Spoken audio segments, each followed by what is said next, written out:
We have one more standalone talk before our big panel, and that is Diana Stern, who will be speaking about the subject, virtually compliant, emerging legal issues in NFTs.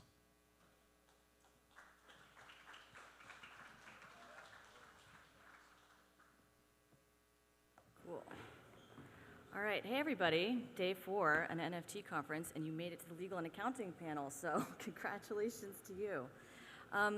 So my name's Diana Stern. I'm the general counsel of Palm NFT Studio. We're helping to bring leading creators, entertainment brands, and IP rights holders into the world of Web3 by helping them to unlock new fan experiences and engagement using NFTs. You may be familiar with our work with DC Comics on the bat cowls. I see a couple bat cowl holders in the audience. And we're also one of the initial contributors to the Palm network.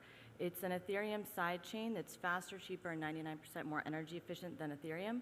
And importantly, it's becoming a community of vibrant artists, creators, and others that's also able to support large-scale drops like Henny's work with Damien Hirst and Candy Digital's work with Major League Baseball and Netflix. Okay. So, and a bit of background about myself. I've been working on crypto and legal for about 8 years. Started work researching NFTs and IP actually before the ERC 721 standard was created. So this is a real area of passion for me. I think it's really important for artists and creators to get paid faster and more fairly. All right, so we're going to start out with the theme of the past month and quite possibly the next few months. And today you have probably heard a lot about the securities law issues, which are very critical, as well as the intellectual property issues, which are critical as well. But I'd like to pay attention to some of the issues I think are not really focused on enough, kind of bullets to dodge. So I'd like to leave you with 3 bullets to dodge. So the first one is privacy. If you think about the Web 2 world, would a user of TikTok expect that their interactions on Instagram or the financial services provider they use or the place they shop to all be able to be correlated? Probably not. But this is actually possible if you're only using one Ethereum wallet address. And I think we may have been accustomed to the way that this can happen in the financial world, where if you go to one exchange and you have your own wallet, your activity in another exchange can be correlated. But we haven't quite come around to considering what this might mean for a cultural perspective when you're interacting in different metaverses with different communities. So what do you do about this as an attorney? I think emphasizing to your teams the importance of education and helping to bring someone new into crypto to understand how their wallet can be correlated with their identity is really critical.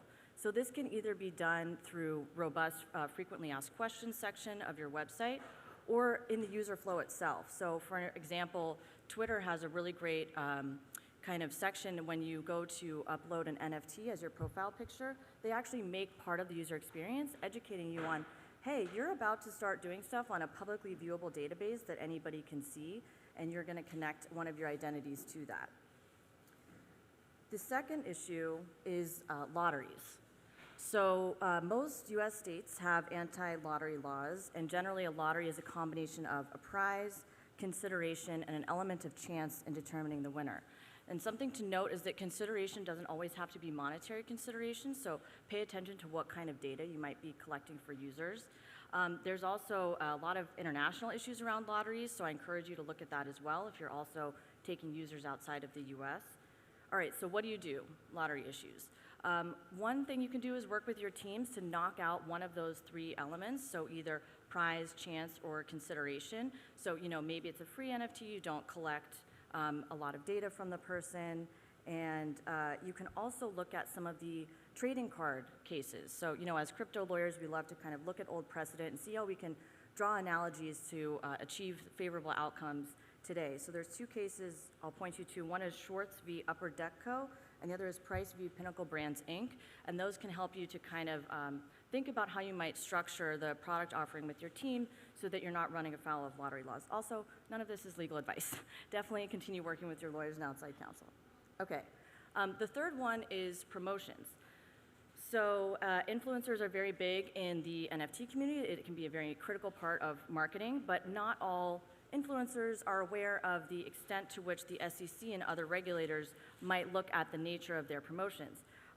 For example, the rocket ship emoji has received attention from the SEC in the case Library versus SEC. Library is a decentralized content sharing and publishing platform, and they said something like, the best is yet to come with a rocket ship emoji, and the SEC actually noted that in that case. So what do? I recommend building out a one-pager of kind of, you can present it to the influencer as an addendum to your influencer agreement, and it's like brand guidelines. Make sure you're not putting it forth as legal advice.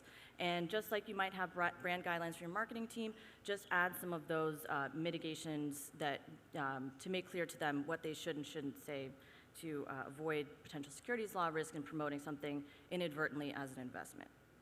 Okay, I will also give you a bonus issue, which is don't forget to consider laws that apply in the traditional art world. So AMLD 5, the Anti-Money Laundering Directive, became active in January 2020, and if you're operating in the EU regulators look at those trading in works of art. Usually there's a collective resale value of over 10,000 euros, I believe, threshold that has to be met, and then additional money laundering laws apply. It's actually even more expansive in Spain. I don't think there's a monetary threshold. So important to know, sometimes when we draw analogies in crypto, you can reach more favorable outcomes, but also important to look at whether laws in existing areas you might be adjacent to, like art, may need to apply to your use case. Okay, so I'm hoping with these bullets to dodge, we can go from this is fine to this is fire. So the last section that I'll go on to here in the last couple of minutes is trends to watch. So one trend to watch, I think, is combining legal contracts with smart contracts. About a year ago, I gave a demo how you could incorporate a legal contract by reference into your smart contract by altering the metadata in that NFT. It's pretty easy to do. Almost anyone can do it, and it will show up generally on any NFT marketplace that supports standard ERC standards. But I think we could do a lot more with this. For example, there's some companies that are experimenting with having the licensable rights within your NFT each be their own NFT. So you can imagine maybe there's a PFP project that says, okay, it's going to come with 5 NFTs that say you can display this in a museum. And maybe as the NFT goes on, that holder can just license out one museum display right to one person and one to another person. And then maybe they want to sell the PFP altogether. Now it has 3 of 5 museum display NFTs left, so it might be more compelling for somebody who's building a curated gallery opening for NFT projects. That also can give us a real-time rights database into how NFTs are being used. I think there's some debate on what's the best way to implement something like that, whether you need to pick all of the rights you might want to parse out up front, or whether it's something that could be created later on. The other thing I want to talk about is thinking of law as an incentive mechanism. So this is something you hear a lot about in the crypto space. There's a lot of mechanism designers. Your teams are probably thinking about how do we incentivize the behaviors that we want to see within our community and disincentivize other behaviors. And I think it's important for us as lawyers in this space to think about law in a similar way. So if you look, one way you can do this is in your terms of service. If we take the example, which I'm sure has been discussed many times today with the theft of an NFT, do you want the person whose NFT was stolen from them to retain the IP license? Or do you want to incentivize them to have better security practices by saying, no, if someone steals your NFT, if you didn't properly secure your keys, then you no longer have a license to that IP. So it could also come up in the mechanics of how an NFT airdrop or NFT claim might work. So there's a lot of kerfuffle about gas wars. If you're doing KYC and compliance, then why do you need a gas war, right? Like, one of the reasons we have gas is to avoid Sybil attacks, but if you're doing KYC, you can potentially have a more orderly process and do a drop that doesn't use up as much gas. Okay.